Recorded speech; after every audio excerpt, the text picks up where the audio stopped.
আসসালামু আলাইকুম। নবম দশম শ্রেণীর সুপ্রিয় শিক্ষার্থীবৃন্দ, আশা করছি তোমরা সকলে ভালো আছো। তোমাদের সহপাঠ বইয়ে একটি নতুন করে উপন্যাস এসেছে। 1971 সাল, লিখেছেন হুমায়ুন আহমেদ।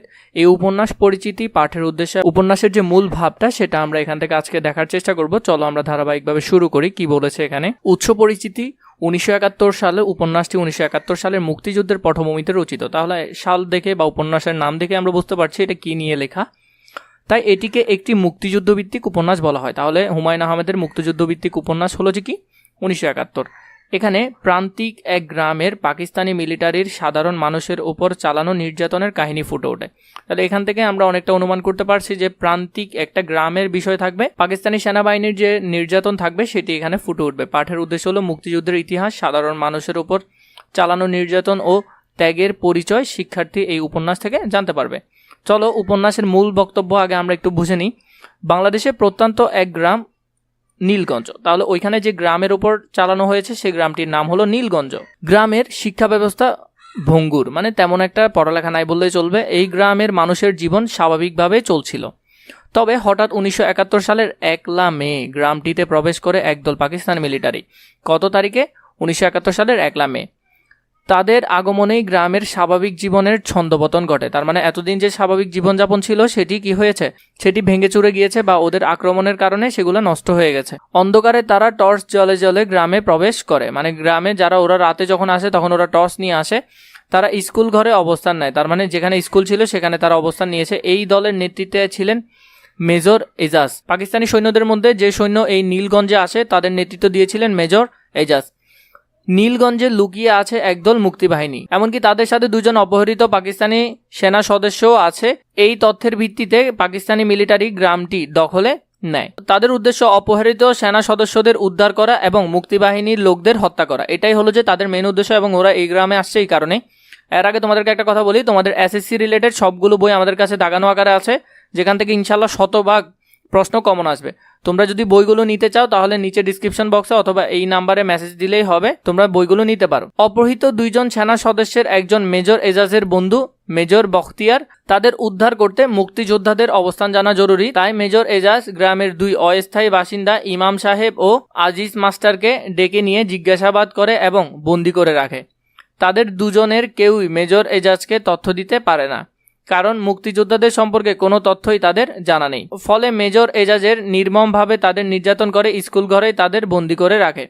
বন্দি অবস্থায় মানসিকভাবে ভেঙে পড়েন মসজিদের ইমাম সাহেব। উপন্যাসটিতে দেখা যায় গ্রামবাসীর প্রথম পর্যায়ের ধারণা ছিল মুসলিম হলে পাকিস্তানিরা কোনো ক্ষতি করে না, কিন্তু তাদের এই ধারণা যে ভুল তা মসজিদের ইমাম সাহেব, সফদর উল্লাহর স্ত্রীর শালিকা, আজিজ মাস্টার প্রমুখের পরিণতি লক্ষ্য করলেই বোঝা যায়। তার মানে ওরা যে শুধু মুসলিম হলেই ছেড়ে দেয় না, বিষয়টা এখান থেকে মোটামুটি বোঝা যায়। উপন্যাসের পাকিস্তানি মিলিটারির মেজর এজাজ বাঙালি মুসলমানকে প্রকৃত মুসলমান হিসেবে স্বীকৃতি দিতে চায় না, যা তার প্রবল বাঙালি জাতিবিদ্বেষী মনোভাব। তাহলে এখান থেকে মেজর এজাজের আমরা একটা মনোভাব দেখতে পেলাম, এটা ভালো করে জেনে রাখবে। পাকিস্তানিরা নীলগঞ্জ গ্রামে তাদের প্রভাব বজায় রাখতে নির্মম হত্যাকাণ্ড চালায়, যেখানে সেখানে নির্বিচারে গুলি চালায়। ফলে গ্রামীণ জনজীবন হয়ে পড়ে কোণঠাসা, অবরুদ্ধ। উপন্যাসের রহস্যময় চরিত্র রফিক মেজর এজাজের সহযোগীর ভূমিকা পালন করলেও প্রকৃতপক্ষে তিনি ছিলেন মুক্তিযোদ্ধার পক্ষের শক্তি। মেজর এজাজকে গ্রামের মানুষদের নির্যাতন করার ব্যাপারে তিনি নিরুৎসাহিত করেছেন। কৈবর্ত পাড়ায় মুক্তিযুদ্ধ খোঁজার জন্য তল্লাশি করতেও তিনি নিরুৎসাহিত করেছেন। এমনকি মূর্তির পেছনে লুকিয়ে থাকা বালাইয়ের সন্ধান জানলেও মেজর এজাজকে তিনি তা বুঝতে দেননি।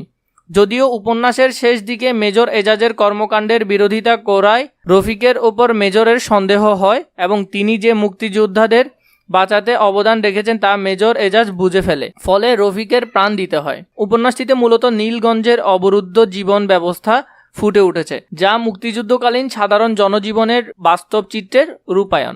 তাহলে এখান থেকে আমরা মোটামুটি নীলগঞ্জের বিভিন্ন ধরনের বিষয়গুলো দেখতে পাই। নীলগঞ্জ যেন পুরো বাংলাদেশেরই চিত্র, মানে এর মাধ্যমে তিনি লেখক পুরো বাংলাদেশের অবস্থান বুঝিয়েছেন। উপন্যাসটিতে যে যুদ্ধ প্রস্ফুটিত হয়েছে একপাক্ষিক অর্পণমূলক যুদ্ধ। পাকিস্তানিরা এই যুদ্ধ বাঙালিদের উপর চাপিয়ে দিয়েছে। নীলগঞ্জ বাসিন্দারা নিরস্ত্র মানুষ, তাদের কাছে অস্ত্র নেই, গোলা বারুদ নেই, যুদ্ধের কোনো মনোভাব তাদের ছিল না।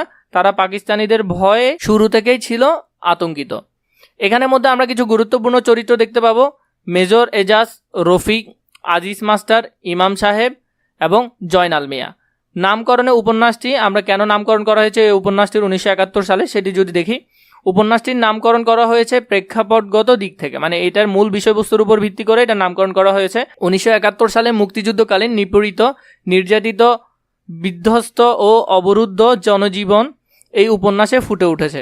তৎকালীন সামাজিক রাজনৈতিক বাস্তবতা এই উপন্যাসের মূল ভাবনা।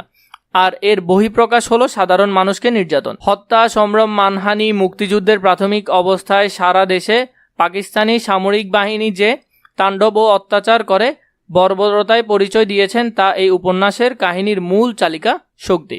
রূপশ্রেণী কেমন? আঙ্গিকগত দিক থেকে এই উপন্যাসটি ঐতিহাসিক উপন্যাস। মুক্তিযুদ্ধের ইতিহাস হয় উপন্যাসটিকে মুক্তিযুদ্ধভিত্তিক উপন্যাস বলা হয়। এখানে মধ্যে ভাষা ও গদ্যরীতি উপন্যাসটি প্রমিত ভাষায় রচিত, সংলাপে আঞ্চলিক ভাষা ব্যবহার করা হয়েছে।